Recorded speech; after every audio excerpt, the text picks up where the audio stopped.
And my chess fans, and welcome to Chess Cruncher. This is a game between me as Bags, I'm playing white, and black as Megatron. It was a really good game, and I wanted to share it how at first it looks like I'm going to lose, but in the end he makes a couple mistakes, and I win the entire game with checkmate. So I hope you enjoy, and now let us begin. I go d4, he goes knight f6, I go c4, he goes g6, getting ready to fianchetto his bishop. I'm taking the center. I'm going to play knight c3. He's going to go d5. It's a kind of Grunfeld defense. It's on the fourth move. He's probably going to either maybe fourth or fifth move. He's going to fianchetto his bishop and attack along the dark diagonal. Okay, I go c5. I'm not taking because I don't want to bring the queen or bring his knight into any position. He goes bishop g7, fianchettoed his bishop. I go bishop g5. If he pushes his pawn, his knight will be pinned to his queen. He goes knight e4. I go knight takes e4, d takes e4, and then I go e3. Now, if you notice, I have a humongous wall of pawns, ginormous, and he'll have to attack at my base, which is at f2, and he can't get there in a long time. So he goes c6, trying to lock down my position. I go c4. Now I'm attacking his pawn, and I can also bring my queen to b4, and b3, and have a battery along the a2 to g8 diagonal with my bishop. He goes a5. I go, don't think so, and I block, and I don't mind if my king gets moved. It's okay. He takes with check, d takes, queen takes d2 check, and I go king takes d2. You're thinking, oh no, my king's in the center. But if you notice, I'm one move away from connecting my rooks. I can move my knight to h3 or e2. It all depends. He goes f4, trying to push out my bishop. I go bishop to h4. I'm still attacking. He goes knight d7. I go knight e2. I'm getting ready to, if I need to, reposition my knight to either c3 or f4, and then I can bring my knight to e6. I go pawn b6. He goes pawn b6. I apologize. And I take c takes b6, and then he goes knight takes b6. I go bishop b3. The reason I'm doing that is he can't castle when my light squared bishop is attacking the the g8 square.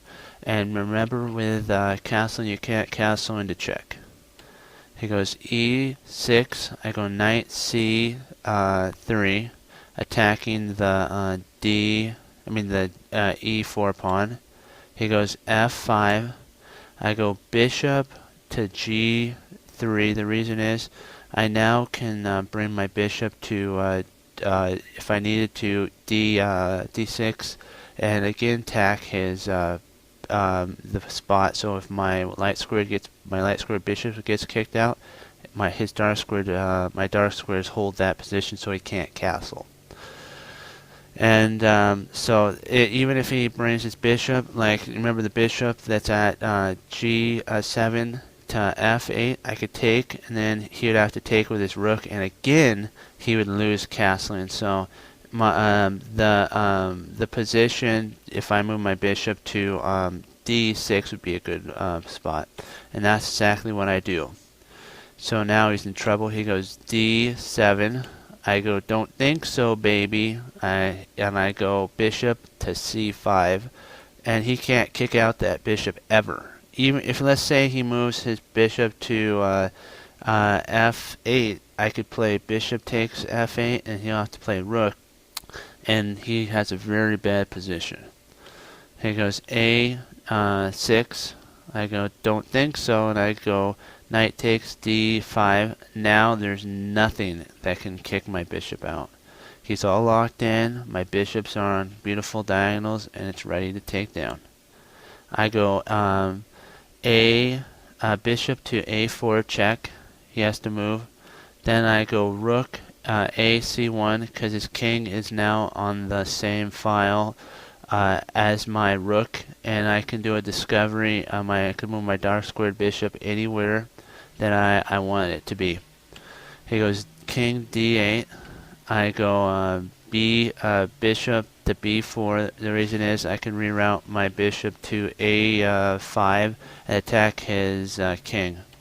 He goes rook c8. I go check, bishop a5 check. He goes king to e7, and I check. He moves, and then I go rook takes c8. The reason that is a good move is that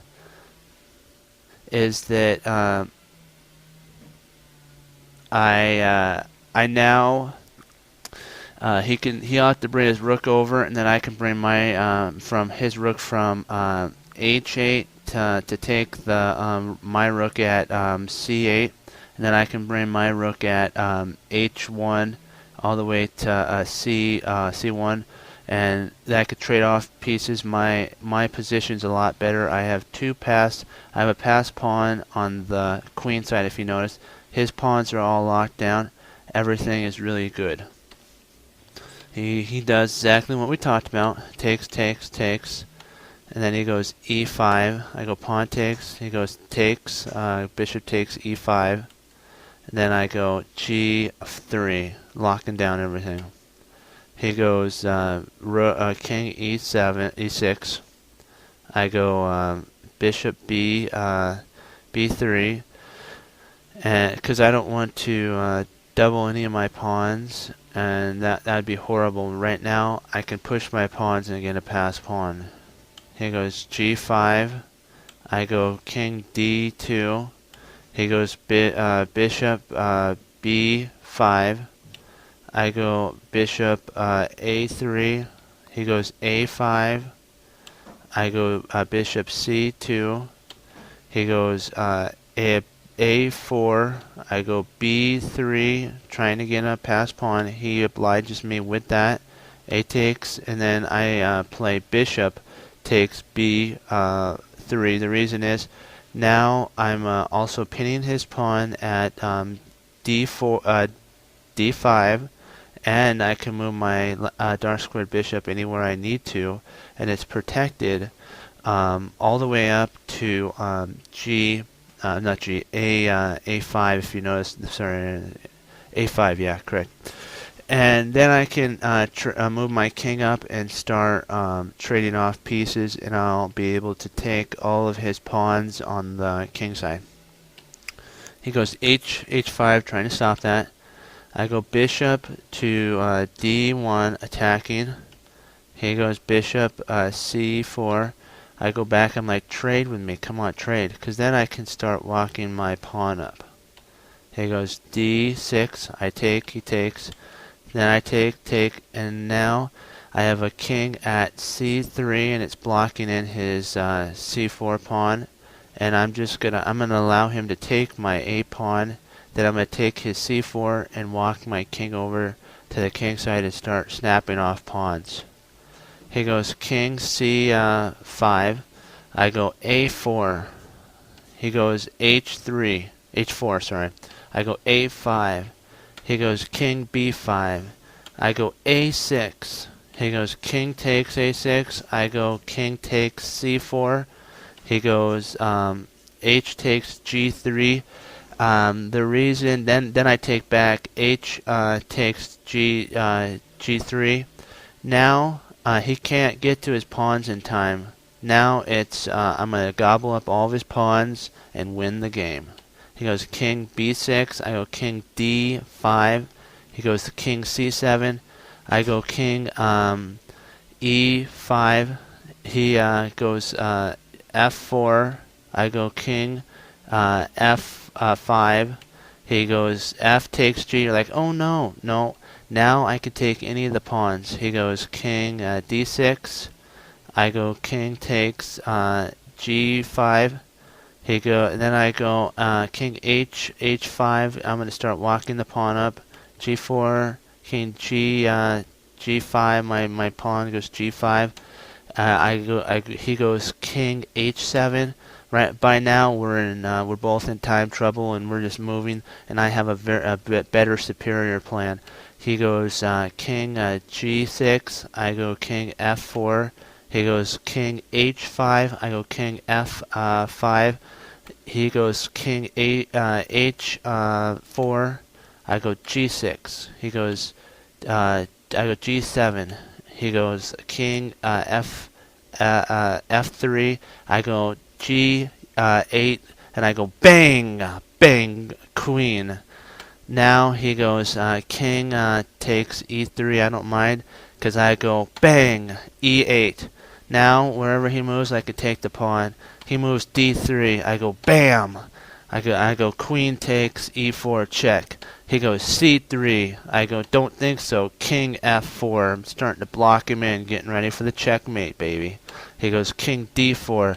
I go king f3, pushing him out. I go king. He goes king c4. I go queen e3 check. He goes c4. I go e2. King e2. I'm getting ready, pushing back. I go queen b3 check. He goes king e5. I go king e3. Now I'm starting to push it back. He goes king f6. I go queen e4. He goes king g5. I go queen f4 check. He goes king g6. Now we're in time trouble right now. I go king. He goes king g7. I go king g4. He goes king h7. It's now we're pushing really fast. We're going queen f. He's going king h6. I'm going queen g5. He's going king h7. I'm going king f5, and he's going king. This is we're playing really fast now. King h8. King. He's going king f6. I'm going king f7. He's going king h7, and then I go bang, bam, queen g7 check mate. Isn't that a beautiful game? Man, that was really fun to play. I hope you enjoyed the intents of the game and how everything planned out. For a little bit there, it looked like I was losing, but in the end, I won. And I hope you never give up, even when it looks dim and grim. You just keep fighting on. And again, I hope you enjoyed my game as I enjoyed showing it to you. As always, God bless, and I'll see you next time on Chess Cruncher.